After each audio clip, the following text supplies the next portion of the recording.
Hello दोस्तों, स्वागत है आपका फिर से की क्लास में। इस क्लास में हम बात करने वाले हैं उपसर्ग यौगिक होते हैं उसमें आबंधन बंध।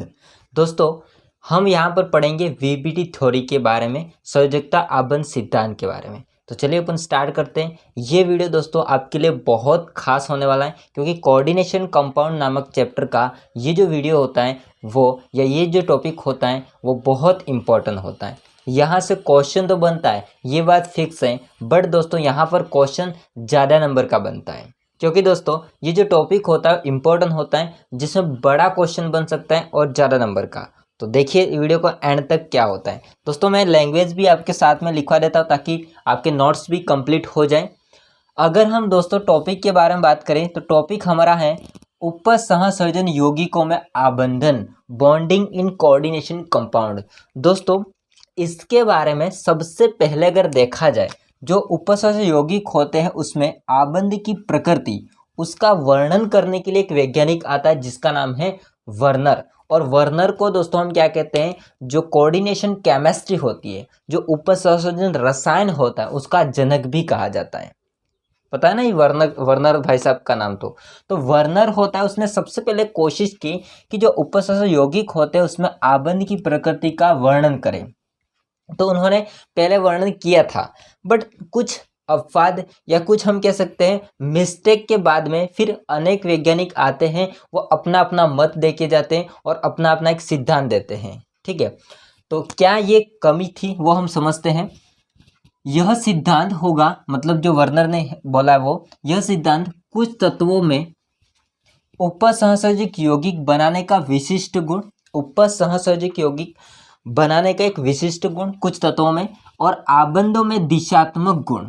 ठीक है, आबंधों में दिशात्मक गुण एंड उपसंयोजक यौगिक होते हैं उसमें विशिष्ट चुंबकीय और ध्रुवण गुण आदि को वो नहीं समझा सके। इंपॉर्टेंट बात यह है कि इन सभी गुणों के बारे में वो नहीं समझा सके। कौन नहीं समझा सके? वर्नर होते वो। दोस्तों इसके लिए अनेक वैज्ञानिक आते हैं, वो अपना अपना सिद्धांत देते हैं, जिसमें मुख्य रूप से 4 सिद्धांत आते हैं इस प्रकृति आबंध की, उपसर्ग यौगिक होते हैं उसमें आबंध की प्रकृति को समझाने के लिए। जिसमें पहला सिद्धांत है संयोजकता आबंध सिद्धांत, जिसको इंग्लिश में बोलते हैं valence bond theory, VBT, short में इसको कहा जाता है वीबीटी। सेकेंड हो जाएगा क्रिस्टल क्षेत्र सिद्धांत, क्रिस्टल फील्ड थ्योरी, जहां पर इसको बोलते हैं सीएफटी। थर्ड हो जाएगा लिगेंड क्षेत्र सिद्धांत, लिगेंड फील्ड थ्योरी, एलएफटी। और फोर्थ हो जाएगा आणविक कक्षक सिद्धांत, मॉलिक्यूलर ऑर्बिटल थ्योरी, एमओटी। दोस्तों ये आपने सुना होगा आणविक कक्षक सिद्धांत 11th क्लास में। हम इसमें जो पढ़ने वाले दोस्तों वो पढ़ने वाले हैं, एक तो आपका वीबीटी और दूसरा पढ़ेंगे सीएफटी। मतलब इस चैप्टर में, ये जो आपका कोऑर्डिनेशन चैप्टर होता है, इसके अंदर 2 सिद्धांत दे रखे हैं, जो कि है पहला संयोजकता आबंध सिद्धांत और दूसरा हो जाएगा क्रिस्टल क्षेत्र सिद्धांत। सबसे पहले हम वीबीटी के बारे में पढ़ेंगे और लास्ट में हम पढ़ेंगे क्रिस्टल क्षेत्र सिद्धांत के बारे में। ठीक है, अब आपके सामने वीबीटी सिद्धांत होता है, उसकी थ्योरी कुछ लिखी हुई है, देखिए ध्यान से। संयोजकता आबंध सिद्धांत दोस्तों होगा, जिसको वैलेंस बॉन्ड थ्योरी, शॉर्ट में वीबीटी थ्योरी बोला जाता है। इसका प्रतिपादन कहा जाए तो ये पॉलिंग नामक वैज्ञानिक ने किया था। किसने किया था? पॉलिंग। ठीक है, पॉलिंग नामक वैज्ञानिक था, उसने इसका प्रतिपादन किया था। ये सिद्धांत क्या कहता है उसको समझना ध्यान से। इस सिद्धांत के अनुसार लिगेंडों के प्रभाव में जो धातु परमाणु या धातु आयन होता है, जो केंद्रीय धातु परमाणु होता है, अगर आप समझते हो उपसंयोजक यौगिक, जो भी मैंने पिछले प्रीवियस जितने भी मेरे लेक्चर हैं वो अगर आपने देखे ध्यान से, तो आपको पता होगा कि केंद्रीय धातु परमाणु कौन सा कहलाता है। तो केंद्रीय धातु परमाणु होता है वो अपने एनएस, एनपी और एनडी कक्षकों का उपयोग कर संकरण के लिए कर सकता है। मतलब कि संकरण के लिए जो भी आपका केंद्रीय धातु परमाणु होता है वो इन कक्षकों का प्रयोग कर सकता है। ठीक है, संकरण के लिए, जिससे विभिन्न ज्यामितियां बन सकती है, जिससे विभिन्न ज्यामितियां, जो कि निम्नलिखित मैंने यहाँ पर लिखा है, अभी नहीं लिखा हुआ होगा बट आगे लिख दूंगा। ठीक है, इसको मिटा करके। तो विभिन्न ज्यामिति जो होती है उसके समकक्ष कक्षक उपलब्ध कर सके या हो सके। मतलब कहने का मतलब ये है कि जो केंद्रीय धातु परमाणु है, केंद्रीय जो सेंट्रल एटम होता है वो दोस्तों संकरण करने के लिए इन कक्षकों का प्रयोग करता है, जिससे विभिन्न ज्यामितियों के समकक्ष कक्षक वो उपलब्ध कर सके। ठीक है, ये संकरित कक्षक उन लिगेंडों के लिए, ये संकरित जो कक्षक होते हैं वो उन लिगेंड कक्षकों के साथ अतिव्यापन करते हैं।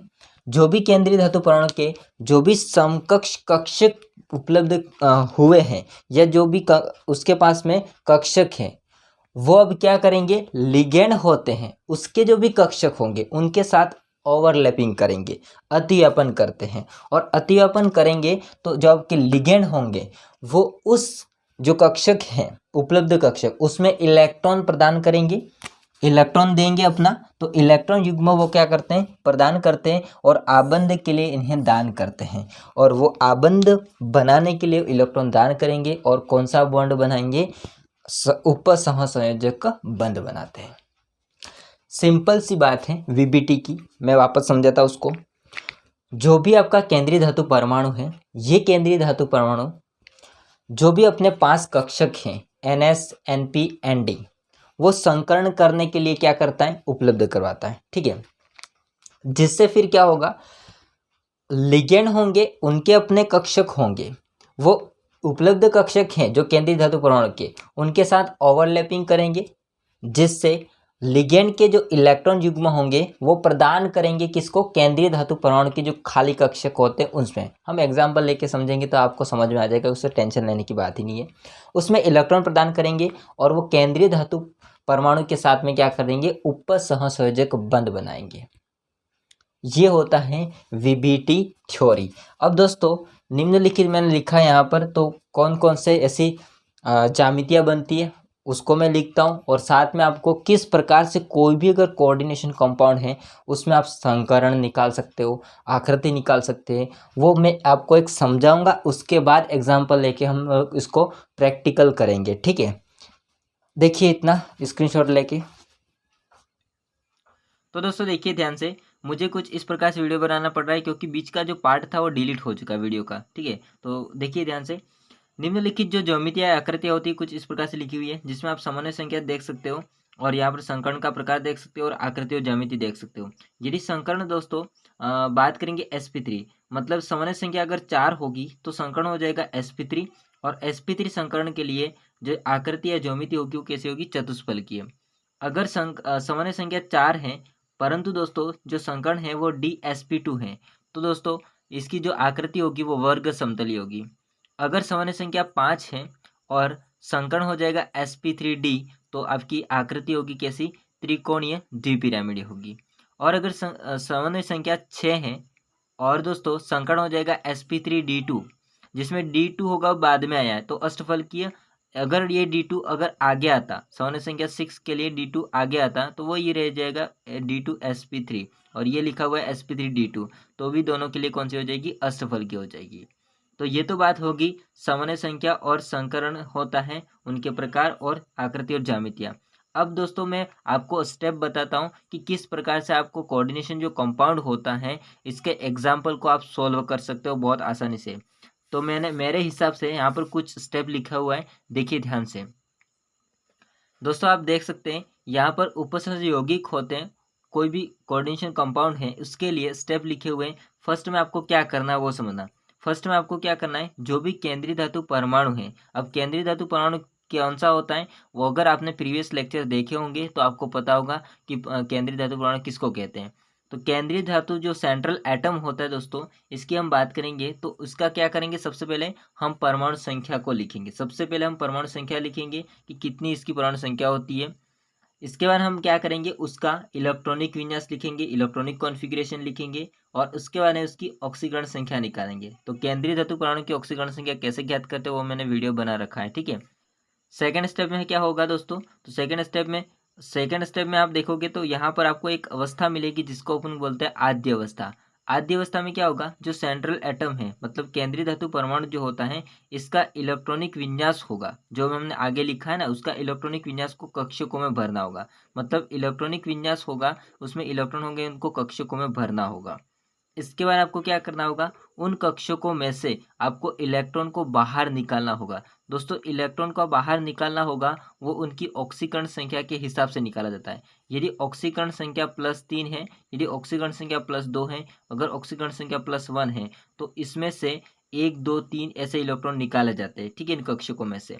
फिर क्या करेंगे दोस्तों, फिर जैसे इलेक्ट्रॉन निकाल दिए, इसके बाद में इलेक्ट्रॉनों का युग्मन करेंगे, मतलब जो सिंगल सिंगल इलेक्ट्रॉन होंगे, जैसे अगर मैं यहाँ पर कक्षक बना देता हूँ, ठीक है, तो इस कक्षक में मान लीजिए ये सिंगल सिंगल इलेक्ट्रॉन है, तो ये सिंगल इलेक्ट्रॉन होता है, इनका युग्मन करेंगे, जोड़ा ऐसे, ठीक है, मतलब ये इलेक्ट्रॉन इसमें आ जाएगा, ये इलेक्ट्रॉन इसमें आ जाएगा, ऐसे तो जोड़ा करेंगे दोस्तों। तो युग्मन जो होगा वो उनकी लिगेंडों पर निर्भर करता है। यदि दोस्तों लिगेंड आपका प्रबल होगा, यहाँ पर देखिए ध्यान से, यदि लिगेंड दोस्तों प्रबल होगा तो युग्मन होगा इलेक्ट्रॉनों का, यदि आपका लिगेंड दुर्बल होगा तो इलेक्ट्रॉनों का युग्मन नहीं होगा। मतलब दुबला पतला आपका लिगेंड होगा तो इलेक्ट्रॉन का युग्मन नहीं करेगा। परंतु दोस्तों यदि आपका लिगेंड तगड़ा होगा, मतलब प्रबल होगा, तो वो क्या करेगा, इलेक्ट्रॉन का युग्मन करवाएगा धमकी देके।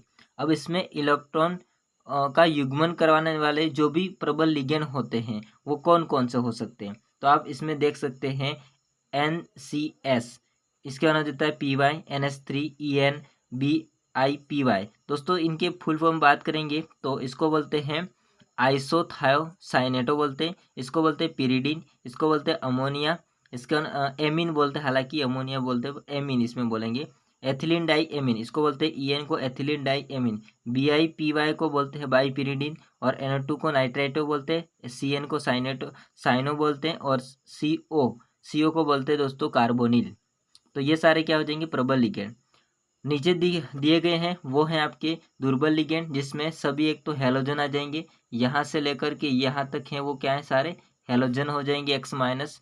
और इसके अलावा H2 है, और H2 का जो आयन होगा OH- आयन, और इसके अलावा ऑक्जेलेटो C2O4 2-, ये सारे क्या हो जाएंगे, दुर्बल लिगेंड हो जाएंगे। तो दुर्बल लिगेंड होगा तो इलेक्ट्रॉन का युग्मन नहीं होगा, ध्यान रखना, और प्रबल लिगेंड होगा तो इलेक्ट्रॉन का युग्मन होगा। अब हम एग्जाम्पल लेके समझेंगे तब आपको समझ में आएगा। देखिए आगे अगली जो स्टेप आती है दोस्तों, लास्ट स्टेप, वो है उत्तेजित अवस्था। उत्तेजित अवस्था में ही सब कुछ काम होता है। उत्तेजित अवस्था में क्या होगा, जो भी लिगेंड होते हैं उनकी संख्या, मान लीजिए हमारे पास में NH3 है, उनकी संख्या 6 है, तो NH3 की संख्या 6 है, 6 हम क्या करेंगे, कक्षक ऐसे खाली रखेंगे, जो कि हम युग्मन करवा के खाली करेंगे, या फिर नहीं करवाएंगे नए कक्षक लेंगे। तो लिगेंडों की संख्या के अनुसार कक्षकों का हम क्या करेंगे, चयन करेंगे। तो 6 अगर लिगेंड है तो उसके हिसाब से 6 लिगेंड कक्षकों का हम चयन करेंगे। उसमें लिगेंडों को इलेक्ट्रॉन जो होते हैं ना, इस कक्षक में लिगेंडों के इलेक्ट्रॉन होते हैं वो प्रवेश करते हैं, ये इलेक्ट्रॉन को नहीं है, के हैं, तो इसमें लिगेंडों के इलेक्ट्रॉन होते हैं वो प्रवेश करेंगे। जो भी केंद्रीय धातु परमाणु ने कक्षक खाली कर रखे हैं या नए कक्षक लिए हैं, उसके कक्षकों में लिगेंड के कक्षक अतिव्यापित करते हैं, जो कि मैंने आपको पहले भी पढ़ा रखा है। अतिव्यापित करते हैं यानी कि उसमें इलेक्ट्रॉन प्रवेश करते हो और उपसहसंयोजक बंध बनाते हैं, ठीक है। इसके हिसाब से फिर क्या है, निकलेगा संकर्ण निकलेगा। जो भी हम कक्षक का चयन करेंगे जिसमें लिगेंड जाएंगे, इसके हिसाब से संकर्ण निकलेगा, और संकर्ण के हिसाब से आकृति और ज्योमिति निकलेगी, जो कि आप देख सकते हैं आराम से, कि जैसे हमने संकर्ण की बात की sp3 तो उसकी ज्यामिति चतुष्फल की है। फिर हम बात करेंगे dsp2 तो वर्ग समतलीय, sp3dt तो त्रिकोणीय द्विपिरामिडीय, sp3d2 या d2sp3 तो अष्टफल की हो जाएगी, ठीक है। तो इस हिसाब से संकर्ण के हिसाब से आकृति देखेंगे। इसके अलावा अयुग्मित इलेक्ट्रॉन की संख्या दोस्तों यदि है तो फिर आपका जो संकुल होगा वो रंगीन होगा, मतलब कलर प्रदर्शित करेगा, और इसमें चुंबकीय जो गुण होगा वो अनुचुंबकीय होगा। यदि अयुग्मित इलेक्ट्रॉन है तो वो अयुग्मित इलेक्ट्रॉन के कारण से कलरफुल भी होगा और साथ में अनुचुंबकीय होगा। बट यदि अयुग्मित इलेक्ट्रॉन नहीं है, मतलब जो सिंगल सिंगल इलेक्ट्रॉन नहीं है, सभी युग्मित इलेक्ट्रॉन हैं, तो दोस्तों फिर तो प्रतिचुंबकीय होगा चुंबकीय गुण में, और कलर प्रदर्शित नहीं करेगा तो रंगहीन होगा, ठीक है, रंगहीन कलरलेस होगा। और लास्ट स्टेप है दोस्तों, लास्ट स्टेप में आप देखोगे संकुल का प्रकार, और संकुल का प्रकार होता है वो डिपेंड करेगा कि 3D कक्षक लिया गया है 4D। अगर 3D कक्षक हमने चयन किया है तो फिर अंदर वाला चयन किया है और अंदर वाले चयन करेंगे तो ये संकुल जो होगा वो किस प्रकार का संकुल कहलाएगा, निम्न प्रचक्रण संकुल या आंतरिक कक्षक संकुल कहलाएगा। यदि हमने 4D कक्षक का चयन किया है तो फिर 4D कक्षक का चयन करेंगे तो बाहर वाले कक्षक का चयन होगा, जिससे हम कहेंगे उसको इस प्रकार के जो संकुल बनता है उसको बोलेंगे उच्च या बाह्य कक्षक संकुल बोलते हैं। ठीक है, तो ये स्टेप हैं जो कि आपको ध्यान रखने हैं। आप चाहते तो उसका स्क्रीनशॉट भी ले सकते हो, यहाँ से देखिए, यहाँ से स्क्रीनशॉट ले लो इसको। इसके बाद है आप यहाँ से इसका स्क्रीनशॉट ले लो,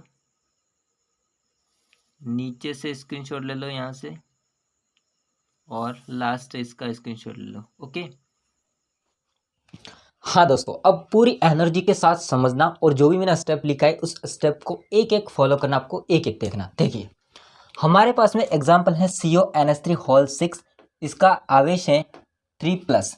दोस्तों अगर हम बात करेंगे तो सबसे पहला स्टेप हमारा है कि जो भी केंद्रीय धातु परमाणु है उसका एक तो परमाणु संख्या, इलेक्ट्रॉनिक विन्यास और ऑक्सीकरण संख्या ज्ञात करना। तो पहले स्टेप के अनुसार हम देख लेते हैं, यहाँ पर जो आपका कोबाल्ट है, इस कोबाल्ट का परमाणु क्रमांक दोस्तों अगर देखा जाए तो परमाणु क्रमांक हो जाएगा 27 है।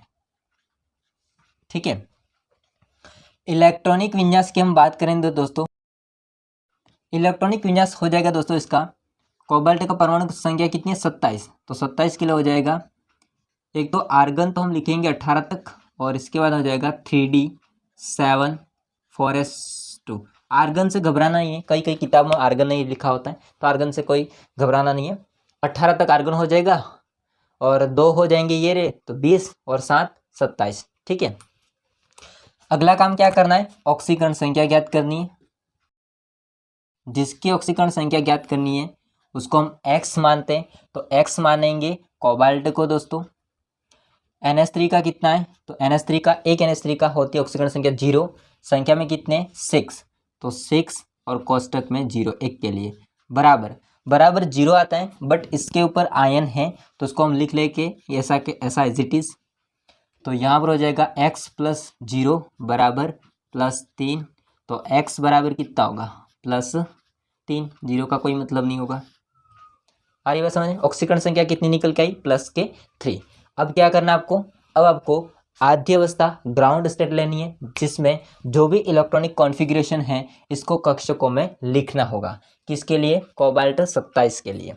देखिए कोबाल्ट आपका 27, इसकी आद्य अवस्था दोस्तों आप अगर ध्यान दोगे ना तो इतना सिंपल है, मैं इसके लिए कुछ नहीं बता सकता हूँ। ठीक है कोबाल्ट 27 होगा आद्य अवस्था ग्राउंड स्टेट। इसमें हम क्या करेंगे, 3D4s, इसके जो भी हैं, जैसे कि D होता है कुछ, इसके कक्षक होते हैं 5, और S होता है उसके एक कक्षक होता है, उसमें इलेक्ट्रॉन भरेंगे।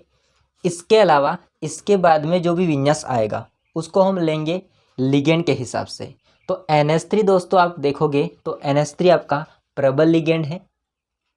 आ रही बात समझे, प्रबल लिगेंड होगा तो इलेक्ट्रॉन का युग्मन होगा, आपको मैंने पहले बता चुका हूँ, इलेक्ट्रॉन का युग्मन होगा तो आप अगला वाला D जो खाली होगा उसको नहीं लोगे। ठीक है, बट इसके अलावा S के अलावा P हो सकता है, उसको हम लेंगे। जैसे आपको मैं बताता हूँ, थोड़ा कंफ्यूजन मत होना भैया। अगर हम इसकी बात करें तो D की बात करेंगे दोस्तों, D में कितने होते हैं 5 कक्षक, 1 2 3 4 5 हो गए। S में कितना होता है, S में 1 होता है, और इसके अलावा S के अलावा आगे आएगा 4P। दोस्तों थोड़ा सा बड़ा होने वाला है भैया, एक काम करते हैं हम उसको नीचे से करें, रहने दो, इधर ही कर देते। तो जो ये है आपका 3D, ये है 4S और ये है 4P, नया एकदम फ्रेश। 3D में कितने इलेक्ट्रॉन है 7, भरो भैया, एक एक पहले भरना, 1 2 3 4 5, बाकी बचे वो युग्मन 6 और 7। S में कितने 2, 1 और 2, इसमें कुछ नहीं है। अब हमको क्या करना है, अब हमको जो कोबाल्ट है उसकी ऑक्सीकरण संख्या के हिसाब से इसमें से इलेक्ट्रॉन को बाहर निकालना है। आपको पता हो स्टेप में मैंने बताया था आपको स्टेप में। तो अब हम लिखेंगे आगे कोबाल्ट 3, इसकी ऑक्सीकरण संख्या कितनी है 3, तो उसको रोमन संख्या में लिखेंगे ऑक्सीकरण संख्या 3, वो भी आद्य अवस्था में। तो प्यारे दोस्तों समझो इसमें कितने इलेक्ट्रॉन बाहर निकलेंगे 3। सबसे बाहर वाला जो कक्षक होता है उसमें से इलेक्ट्रॉन पहले निकलता है, तो 3, ये तो तीसरा है और ये चौथा है, तो बाहर वाला कौन सा हो जाएगा चौथा। चौथे में से 2 इलेक्ट्रॉन गए, ये वाले उड़ जाएंगे और 1 इलेक्ट्रॉन आपके डी में जाएगा, क्योंकि टोटल कितने निकालने हैं 3 निकालने हैं, तो 2 यहाँ से जाएगा और 1 यहाँ से जाएगा। लिखता हूँ मैं इसको। अब दोस्तों देखिए इसमें से 1 इलेक्ट्रॉन निकालना है और इसमें से 2 इलेक्ट्रॉन, तो अब 7 की जगह कितने रहेंगे 6 रहेंगे इलेक्ट्रॉन, तो अब 7 की जगह कितने रहेंगे 6, 1 2 3 4 5 और 6, इधर से गया और इधर से पूरी तरह से गया, ये हो जाएगा आपका 3D और ये हो जाएगा आपका 4s 4p खाली। अब कौन सी अवस्था आती है, अब आपकी कोबाल्ट की ऑक्सीकरण संख्या 3 की कौन सी अवस्था आती है एक्साइटेड स्टेट अर्थात उत्तेजित अवस्था आती है। और इसमें क्या होता है आपको मैंने बताया है पहले से, ठीक है। आगे देखो कोबाल्ट होगा, ये तो बंद हो गया, कोबाल्ट 3rd होगा दोस्तों, इसकी अब उत्तेजित अवस्था आ जाएगी और उत्तेजित अवस्था में कुछ भी कर सकता है। क्या करता है देखो, तो दोस्तों अब लिगेंड कैसा है वो आपको परखना है, मतलब कि जिसको हम कह सकते हैं प्रबल है या दुर्बल। तो आपको पता है साफ साफ पता है कि हेलोजन H2O OH- और C2O4-2 के अलावा जो भी हैं वो कैसे हैं प्रबल। और प्रबल लिगेंड है दोस्तों, तो आपके जो इलेक्ट्रॉन अकेले अकेले हैं उन अकेले अकेले इलेक्ट्रॉन को धमका के डरा करके लिगेंड होता है वो क्या करता है अपना कक्षक या रूम खाली करवाता है। ऐसा क्यों करता है, क्योंकि वो आना चाहता है, पधारना चाहता है। तो पधारने के लिए वो क्या करता है इन इलेक्ट्रॉन को धमका करके जो अकेले अकेले मजे कर रहे थे डांस कर रहे थे उनको अब 2-2 कर देगा, ठीक है। तो देखो कैसे युग्मन होगा समझना ध्यान से, ये वाला इलेक्ट्रॉन आ जाएगा इसमें और ये वाला इलेक्ट्रॉन आ जाएगा इसमें। आ रही है बात समझे, तो इस प्रकार से युग्मन होगा। मैं इसको यहाँ पर कर देता हूँ। अब दोस्तों समझना 6 इलेक्ट्रॉन होते हैं वो सब जोड़े जोड़े में आ जाएंगे 1 2 3 4 5 6। ऐसा क्यों हुआ, तो ऐसा इसलिए हुआ क्योंकि यहाँ पर आपका NH3 प्रबल लिगेंड है और प्रबल लिगेंड है तो वो डराएगा धमकाएगा, मोहब्बत के साथ में वो क्या कर देगा युग्मन करवा देगा। क्या करेगा इलेक्ट्रॉनों का युग्मन करवा देगा, युग्मन कर देगा, ठीक है करवाएगा। युग्मन हो गए, ये तो आपका है 3D। अब क्या होता है, अब होता ये है दोस्तों कि इसमें जो भी आपके कक्षक खाली हो इस कक्षक खाली में लिगेंड अब आमंत्रित होगा, लिगेंड अब आना चाहेगा, इसका सुस्वागत हम यहाँ पर हम करेंगे। कितने हैं लिगेंड संख्या में 6 हैं, तो 6 के लिए 6 ऐसे खाली कमरे चाहिए जिसमें वो रह सके। तो यहाँ पर देख लेते हैं खाली हैं कि नहीं, 1 2 3 4 5 6 बिल्कुल खाली है। तो भाई साहब इनको सेलेक्ट करो, इनको क्या करो सेलेक्ट करो। अब सेलेक्ट के हिसाब से यहाँ पर हम संकरण निकालेंगे। देखो D के 2 कक्षक तो D2, S का 1 कक्षक S का 1 कक्षक, P के 3 कक्षक P के 3 कक्षक। कौन सा संकरण आया D2sp3 संकरण आया, ठीक है। अभी फिलहाल नहीं आए हैं, ये अब नहीं आए हैं। अब ये पूरा संकुल होगा वो अब आएगा तब जाके आपके आ जाएंगे जो भी लिगेंड है वो। तो पूरा संकुल आ जाएगा CO NH3 होल 6 3+। ये अलग हो जाएगा, जिसमें सभी युग्मित इलेक्ट्रॉन होते हैं वो अलग हो जाएंगे दोस्तों। और ये नए कक्षक बने हैं 6 नए कक्षक, वो भी अलग हो जाएंगे। 1 2 3 4 और एक 5। ठीक है, ये है आपका 3D और ये है आपके D2sp3 संकरित कक्षक। इनको बोला जाता है अब संकरित कक्षक। 6 नए संकरित कक्षक। ओके, इसके अंदर इलेक्ट्रॉन वैसे कैसे ही रहेंगे। अब दोस्तों हम फाइनली इनको स्वागत कर देते हैं। हमारी व्यवस्था हो चुकी है।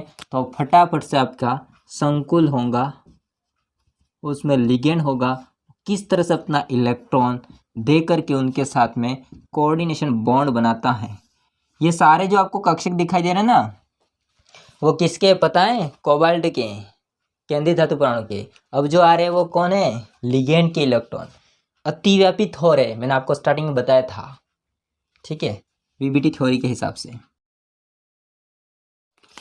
फाइनली आपके इसके अंदर आ जाएगा एक NH3, इसके अंदर आ जाएगा एक NH3 के इलेक्ट्रॉन, इसके अंदर आ जाएगा एक NH3 के इलेक्ट्रॉन, इसके अंदर आ जाएंगे एक NH3 के इलेक्ट्रॉन, इसके अंदर आ जाएगा एक NH3 के इलेक्ट्रॉन और इसके अंदर आ जाएगा एक NH3 के इलेक्ट्रॉन। दोस्तों नाइट्रोजन होता है, NH3 होता है, उसमें नाइट्रोजन के ऊपर दो इलेक्ट्रॉन होते हैं, एकाकी इलेक्ट्रॉन। और अगर इसको युग्म बोला जाए तो एक इलेक्ट्रॉन युग्म होता है। अब ये एक इलेक्ट्रॉन युग्म केंद्रीय धातु को पूर्ण तरह से क्या कर देता है? प्रदान कर देता है, और एक ही दिशा में प्रदान करता है, जिसे तीर के निशान से दर्शाते हैं। वही आपका होता है उपसहसंयोजक बंध। पता है ना इस बात को? तो इसके अंदर भी 2 इलेक्ट्रॉन आ जाएंगे, इसके अंदर भी आ जाएंगे, इसके अंदर भी आ जाएंगे, इसके अंदर भी आ जाएंगे, इसके अंदर भी आ जाएंगे, इसके अंदर भी आ जाएंगे। ठीक है, और यहाँ पर कितने हो जाएंगे? सारे के सारे 6। ठीक है, अब तो कुछ करना ही नहीं है। अब तो संकर्ण निकालो। संकर्ण तो निकल गया, आकृति निकालनी है अब तो। और साथ में हमको देखना है कि किस टाइप का संकुल है, रंग कैसा है, गुण कैसा है, सारी बातें देखनी है। देखते रहो भैया। अब हम देखेंगे आकृति, अब हम देखेंगे रंग, और अब हम देखेंगे चुंबकीय आघूर्ण, फिर हम देखेंगे संकुल,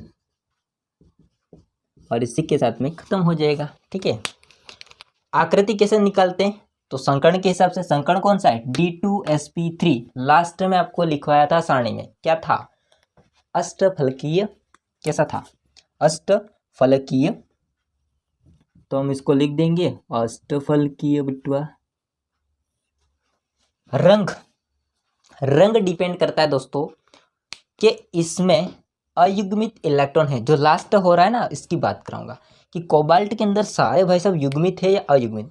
अयुग्मित का कहने का मतलब जैसे सिंगल थे, इनको बोलते थे अयुग्मित इलेक्ट्रॉन। बट जब डबल हो जाते हैं, जिनकी शादी हो जाती है, अब कैसे हो जाएंगे? युग्मित हो जाएंगे। तो यहाँ पर जिनकी शादी हो गई है, किसकी वजह से हुई है? तो प्रबल लिगेंड की वजह से हुई है। अब यहाँ पर कोई अयुग्मित इलेक्ट्रॉन नहीं है, सारे जोड़े में हैं, सारे युग्मित हैं। तो जब युग्मित होता है तो कोई रंग प्रदर्शित नहीं करता है संकुल।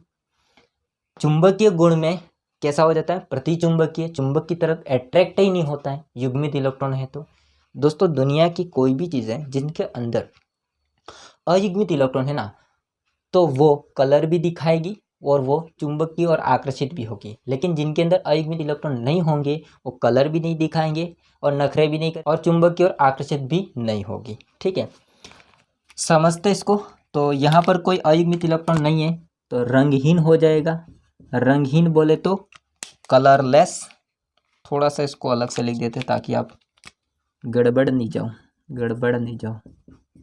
रंगहीन। चुंबकीय गुण कैसा होगा दोस्तों? चुंबकीय गुण की अगर मैं बात करूं तो प्रतिचुंबकीय। ऐसा क्यों हुआ? क्योंकि इसमें सारे इलेक्ट्रॉन युग्मित हैं। अब मैं क्या करूँ, इसको कहाँ लिखूँ, यहाँ पर मैं नीचे लिख देता हूँ, ठीक है। इन दोनों के लिए मैं लिख रहा हूँ नीचे सभी इलेक्ट्रॉन युग्मित, और लास्ट हम संकुल की बात करेंगे। अब दोस्तों मुझे बताना ये कौन सा संकुल है। देखो, जहाँ पर हमने इन बाहर वाले कक्षक को छोड़कर से इन इलेक्ट्रॉन को हटा करके खाली करवाए कक्षक और अंदर वाले 3D के 2 कक्षक लिए हैं, तो जब अंदर वाले कक्षक लिए जाते हैं तो उसको बोला जाता है आंतरिक कक्षक संकुल या निम्न प्रचक्रण संकुल। तो संकुल के अगर प्रकार की बात करेंगे तो कौन सा हो जाएगा, आंतरिक कक्षक संकुल, या इसको बोलते हैं निम्न प्रचक्रण संकुल, ठीक है। अब एक चीज रह गई है, अब मैं इसको एक चीज को यहां पर बना देता हूं, ठीक है दोस्तों। ये निम्न प्रचक्रण संकुल ये किसके आधार पर बताया गया है, तो ये 3D कक्षक के आधार पर देखा गया है। 3D कक्षक अगर लिया गया है तो आंतरिक, अगर नहीं लिया गया है तो बाह्य। आकृति कैसी है, अष्टफल की है। अब इस संकुल की हम आकृति बनाते हैं, लास्ट फाइनल है दोस्तों, हो जाने वाला है। कोबाल्ट आ जाएगा बीच में और इसमें 6 बंदे होंगे जो कि कोबाल्ट को इलेक्ट्रॉन देंगे, ऐसे। एक आपका NH3 इधर, एक NH3 इधर, एक NH3 इधर, एक NH3 इधर, एक NH3 इधर। इसको मैं S3N लिख रहा हूँ, ठीक है, क्योंकि N जुड़ा होगा इसलिए, और यहाँ पर भी S3N। ये पूरे संकुल पर कौन सा आवेश है, +3, तो यहाँ पर हो जाएगा +3। ये कौन सी हो जाएगी आपकी अष्टफलकीय ज्यामिति। दोस्तों मैंने जितनी कोशिश की है समझाने की, इसमें से भी आपको थोड़ा भी पसंद आया है तो लाइक कीजिए, चैनल को सब्सक्राइब नहीं कर देना दोस्तों। इसके बाद में एक इससे रिलेटेड, VBT से रिलेटेड, एग्जाम्पल से रिलेटेड एक वीडियो और आएगा, जिसमें आपको मैं बताऊंगा कि उच्च चक्रण या फिर इसको बोलते हैं हम लोग बाह्य संकुल वाला किस तरह से बनता है, ठीक है, वो मैं आपको बताऊंगा। तो एक वीडियो इसका और आएगा VBT थ्योरी का। तो ये वीडियो कैसा लगा कमेंट करके बताएगा। वीडियो अच्छा लगा तो लाइक कीजिए, चैनल को सब्सक्राइब नहीं कर देना। मिलते हैं नेक्स्ट वीडियो में, तब तक के लिए जय हिंद, वंदे मातरम। स्क्रीनशॉट ले लेना।